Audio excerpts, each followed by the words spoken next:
मैं ये मान के चल रहा हूं कि देखिए ये ऐसी स्थिति है कि शायद हर एक डिमांड को पूरा नहीं किया जा सकता। तो अगर मिनिमम की बात करें तो मिनिमम क्या अपेक्षा है, मिनिमम क्या डिमांड है कि कम से कम इतना हो जाए तो काम चल जाए आपके सेक्टर के लिए?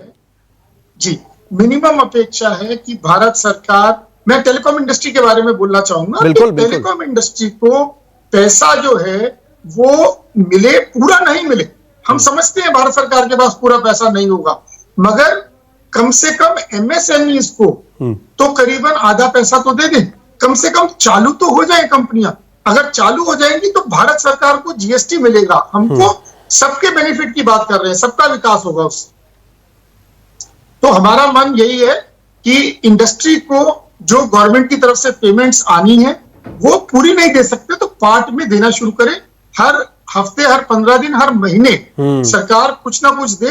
जितने पैसे देगी उतने ही डबल ब्याज समेत उनके पास वापस आ जाएंगे जीएसटी कलेक्शन। बिल्कुल, सीधा सा मतलब यह कि इन्वेस्टमेंट होगी तभी ग्रोथ होगी। जैसे ही पैसा दिया जाएगा तो उस पैसे से पैसा बनेगा, जो बेसिक सा रूल है। लेकिन वरुण देखिए, ये तमाम, अगर हम अलग अलग सेक्टर्स की बात करें, कहीं ना कहीं ये आस लगाए बैठे हैं सरकार से। आज के वक्त में क्या स्थिति है, तकरीबन 2 महीने होने जा रही है कि सारे उद्योग धंधे बंद हैं, तमाम आर्थिक एक्टिविटीज जो है वो पूरी तरह से ठप पड़ी हुई हैं। लोग यहां तक की स्थिति में आ गए हैं कि जो बड़े दुकानदार या छोटे दुकानदार हैं उनकी पूंजी जा रही है, वो अपनी पूंजी बैठकर खा रहे हैं। तो क्या इन चीजों को उबार पाना क्या इतना आसान होगा? जितनी डिमांड्स आ रही हैं, क्या उतनी आसानी से उसे फुलफिल किया जा पाएगा इस वक्त कम से कम?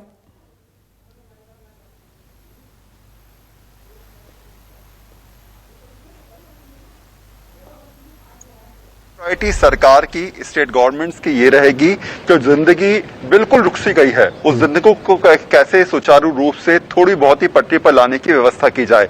और इसके लिए सबसे पहला काम रहेगा उद्योगों को शुरू करना, फैक्ट्रीज को शुरू करना, लोगों को दोबारा से उसकी नौकरी पर पहुंचाना और रोजगार की ऐसी व्यवस्था करवाना कि कम से कम रोजाना लोग रोटी तो खा सकें। क्योंकि इस समय देश की स्थिति ऐसी हो गई है कि कई सारे लोग भुखमरी से जो है परेशान हो रखे हैं, नौकरियां लोगों की चली गई हैं। तो पहली लगातार सरकार का प्रयास रहेगा कि आर्थिक रूप से अपने आप को भी और जनता को भी मजबूत किया जाए, स्टेट्स को भी मजबूत किया जाए और सेंटर से वो जो चेन जो लगातार टूट गई है उस चेन को दोबारा से बनाने का सरकार प्रयास करती नजर आएगी।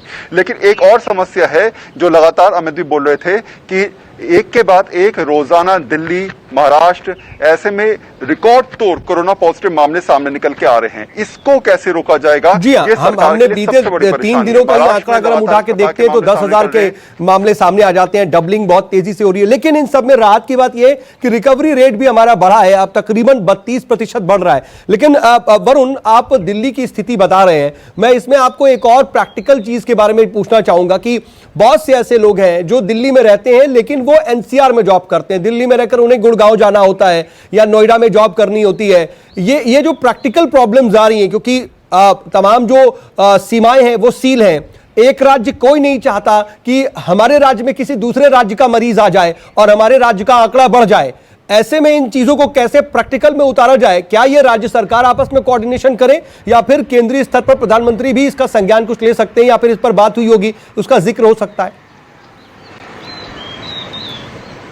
देखिए, ये तो राज्य सरकार की जिम्मेदारी बनती है कि आप कैसे इंटरस्टेट चेंज कर सके, कैसे एक राज्य का दूसरे राज्य में जाए, कैसे वहां नौकरी करे। दूसरी बात जो सबसे बड़ी परेशानी ये है कि लगातार इस समय जो लीड करता हुआ नजर आ रहा है वो आ रहा है स्थानीय प्रशासन, यानी कि जिलाधिकारी को ये जिम्मेदारी दी गई है कि वो अपने लेवल पे तमाम वो फैसले ले सकता है जिसके तहत वो जिले को सुरक्षित रख सके। इसमें वो चाहे तो जिले की बाउंड्री सील कर सकता है, इसमें वो चाहे तो आवागमन सील कर सकता है। वो किसी भी सुचारू रूप से चलने वाली फैक्ट्री को उसको लगता है कि यहाँ पर दिक्कत आ रही है, सोशल डिस्टेंसिंग को फॉलो नहीं किया जा रहा है, तो उसको बंद कर सकता है। तो जिलाधिकारी के पास जो पावर्स हैं उसको मद्देनजर निश्चित तौर पर यह सारा कुछ डिपेंड करता है शासन के ऊपर। लेकिन स्टेट गवर्नमेंट्स लगातार ये चाहेंगी कि मैं आता हूं विपिन, अगर मध्य प्रदेश की बात करें तो मध्य प्रदेश को अगर हम देखें, भले ही 4,000 के मामले करीब वहां नजर आते हैं लेकिन बहुत से ऐसे इलाके हैं जहां पर कोरोना के संक्रमण नहीं है। क्या लगता है कि आज जब संबोधन होगा प्रधानमंत्री नरेंद्र मोदी का, यह बात बार बार आ रही है मुख्यमंत्रियों की तरफ से कि कुछ इलाकों में जहां जहां बिल्कुल मामले नहीं है उन्हें पूरी तरह से छूट दी जाए। क्या लग रहा है, मध्य प्रदेश की स्थिति क्या है?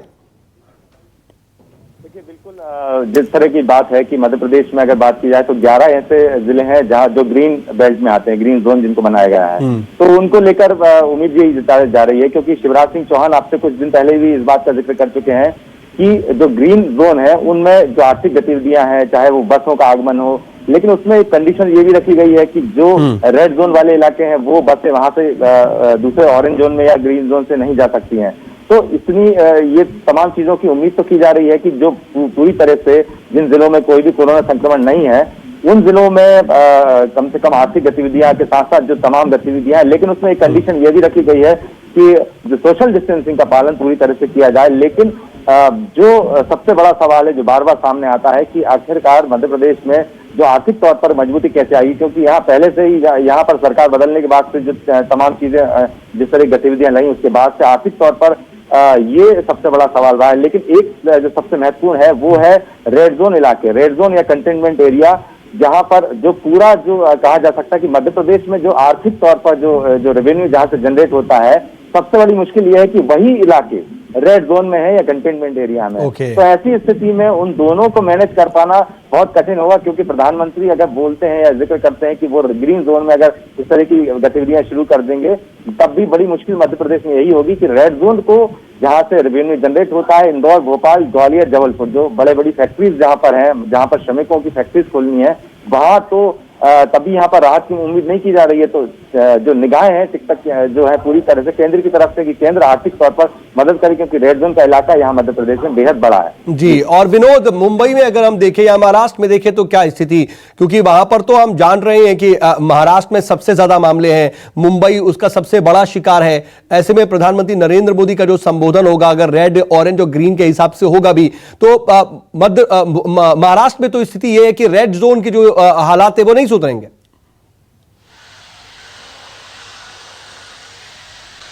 देखिए, सही है कि महाराष्ट्र में रेड जोन के जो हालात हैं वो नहीं सुधरेंगे, लेकिन जो ऑरेंज जोन में कुछ ऐसे जिले हैं इनको ग्रीन जोन में लाना जरूरी है। जो जिस प्रकार से केंद्र सरकार ने जो ग्रीन जोन के इलाके बनाए हैं, रेड जोन के बनाए हैं और ऑरेंज जोन के हैं, उनमें कुछ बदलाव करने जरूरी है।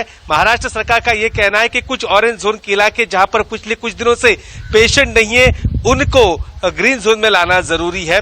फिलहाल महाराष्ट्र की मैं अगर बात करूं तो सबसे बुरे हालात इस समय मुंबई, पुणे, पिंपरी चिंचवड, औरंगाबाद और नागपुर जैसे इलाकों में है, और इन्हीं इलाकों में सबसे ज्यादा फैक्ट्रियां यहां पर मौजूद है। लेकिन अब वहां पर क्या स्थिति है, मतलब कैसे किस प्रकार से उद्योगों को शुरू किया जा सकता है, इसके बारे में फिलहाल सरकार अपना प्लान राज्य सरकार ने बनाया है और वो केंद्र सरकार के पास भी भेजा है। अब केंद्र सरकार उस पर क्या फैसला लेती है ये देखना होगा। फिलहाल देखना होगा और नजरें लगातार बनी हुई है और हम भी यही देख रहे हैं कि प्रधानमंत्री अपने संबोधन में क्या जिक्र करते हैं। आप सभी बने रहिएगा, हम आगे भी आपके पास लौटते हैं।